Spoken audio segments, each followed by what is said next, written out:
The Galactic Council had ruled the stars for 12,000 years. They called themselves the enlightened species and looked down upon younger races with cold disdain. When humanity made first contact in the year 2287, the Council saw them as nothing more than animals crawling out of their dangerous little rock. Ambassador of the stood before the council chamber, his silver skin glowing under the artificial lights. His people had soft bodies and lived on a world where the temperature never changed.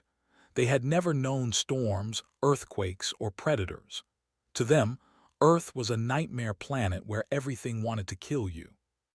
The humans are asking for trade rights again, announced to the assembled representatives. His voice carried the usual disgust that all council members showed when discussing Earth's children. They want access to the spiral arm markets. Laughter rippled through the chamber.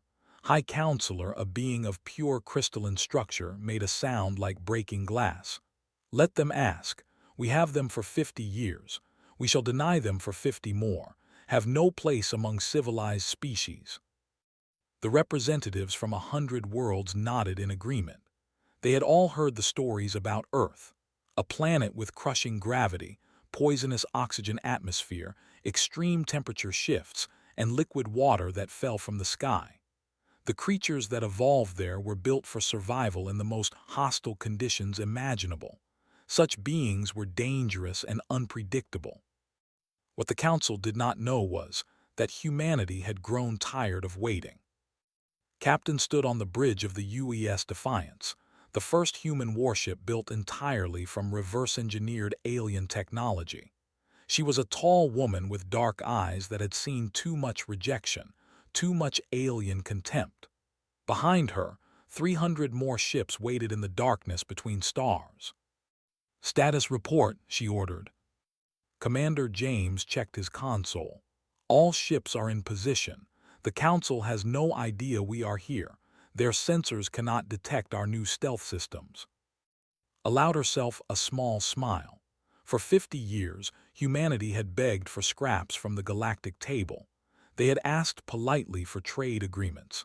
They had requested permission to settle uninhabited worlds. They had sought nothing more than a chance to join the community of stars as equals. Every request was with insults and mockery. The aliens called humans gravity apes and oxygen breathers, as if these were shameful things. They refused to sell medicine that could cure human diseases. They blocked humanity from accessing technologies that could end poverty and hunger on Earth. Millions of people died each year from problems that the Council could have solved with a single gesture of goodwill. But they chose cruelty instead. "Send the message to Earth Command," said. "Operation Wake Up Call begins now."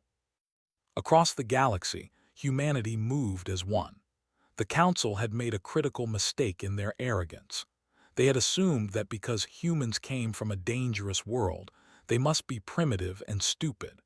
They never imagined that evolution had also created minds capable of incredible problem-solving under pressure. While the Council laughed at human requests, human scientists had been working in secret. They studied every piece of alien technology they could obtain. They analyzed every signal, every material, every energy signature, and they built things the galaxy had never seen before. They received the first surprise.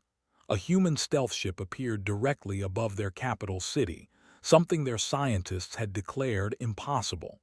The ship broadcast a simple message to every screen on the planet. "Your government has humanity fair treatment for 50 years. We are not here to hurt anyone. We are here to show you what happens when you mistake patience for weakness." Then the ship released thousands of small drones that flew across the planet. The drones did not attack. Instead, they projected holographic images showing the true conditions on Earth. They showed humans surviving earthquakes that would destroy cities. They showed people hiking through frozen mountains and swimming in acidic oceans. They showed children playing in rain that would dissolve skin. But most importantly, they showed the faces of human children who had died because the Council refused to share basic medicine. They watched in silence. Many of them had never truly understood what meant. They had used the word as an insult without considering its reality. Now they saw a species that was not primitive at all. They saw survivors. They saw fighters.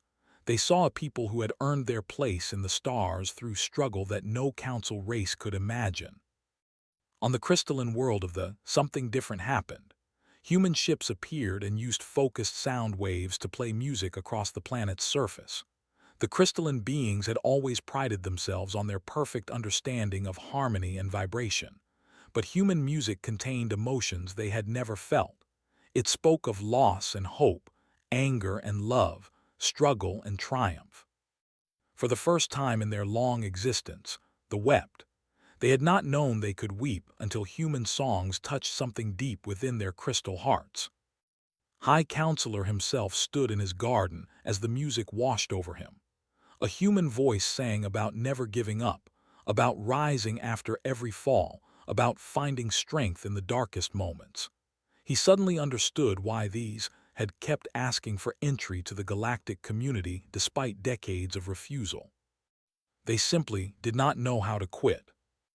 The greatest surprise came at the council headquarters itself.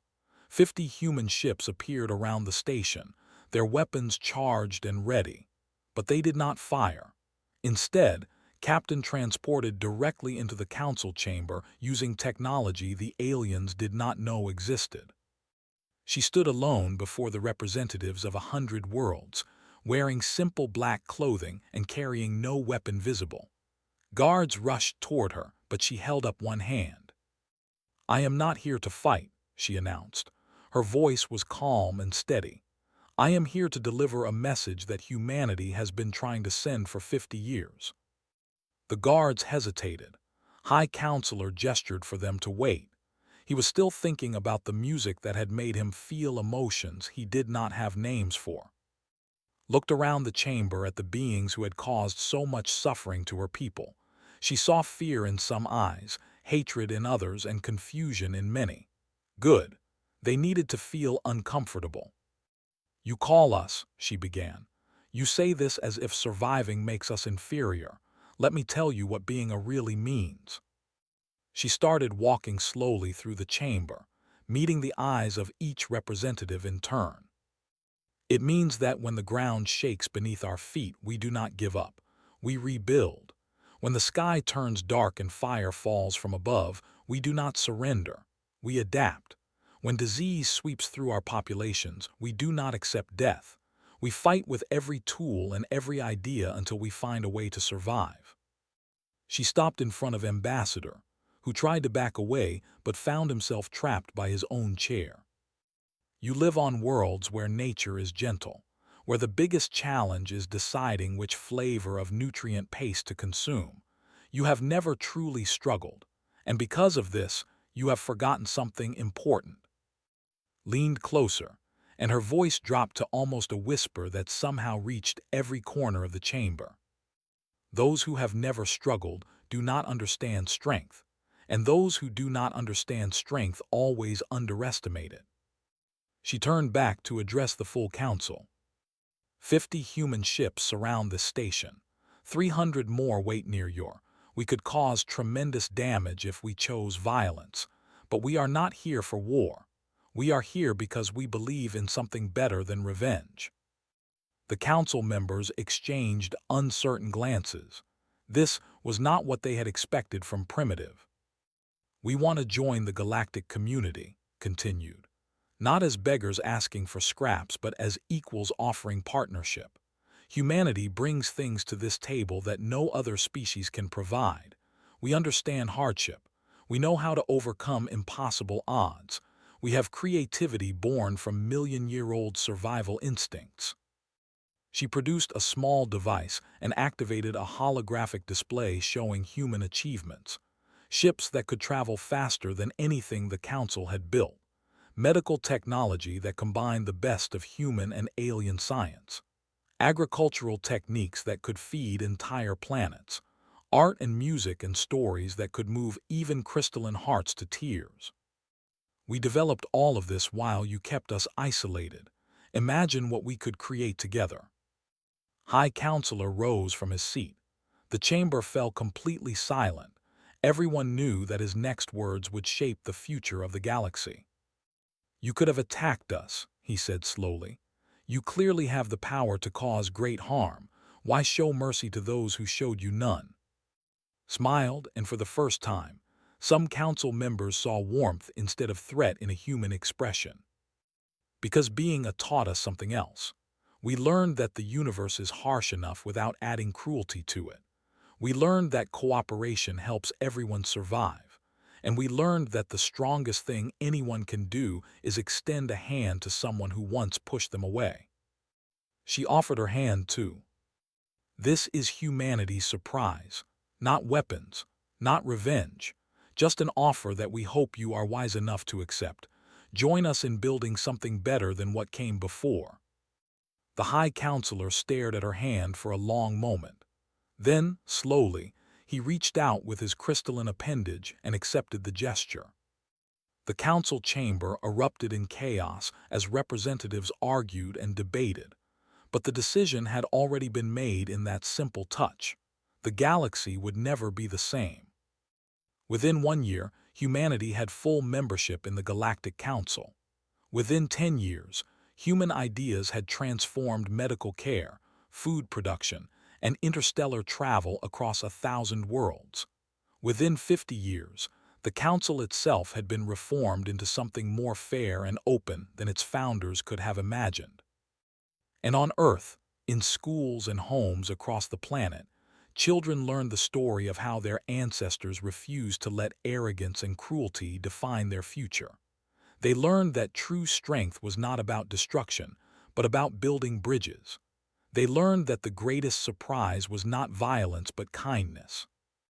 They had indeed given the galaxy something it would never forget.